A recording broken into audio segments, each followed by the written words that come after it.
Benvinguts i benvingudes al meu castell. Jo sóc la comtessa Carablanca, mestressa i senyora de tota la vila.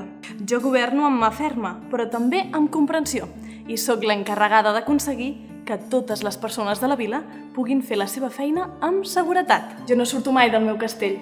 Són els altres, que quan volen alguna cosa, venen a veure'm. Demanar per entrar al castell i parlar amb mi, en diem demanar audiència amb la comtessa.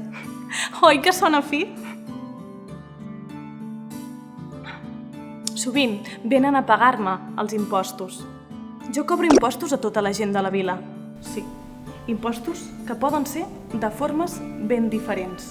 Els camperols, per exemple, em paguen amb la seva collita o amb algun animal que han caçat. Els artesans em paguen amb alguna cosa que pugui necessitar. De vegades són cistells o càntirs i d'altres són joies i collars per als dies de celebració.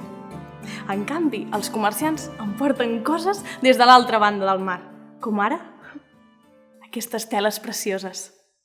Els clergues no m'han de pagar cap impost. Són servents de Déu i no estaria bé que els fes pagar per la seva feina. Això sí, sempre estan disposats a donar-me consell quan ho necessito. I a més, aconsegueixen que tots i cadascun dels meus actes rebi l'aprovació de Déu. A canvi de tots aquests impostos, jo els ofereixo seguretat i protecció. Com? Molt fàcil. Poso soldats a tots els carrers. Permeto que comerciants i artesans visquin darrere de les meves muralles.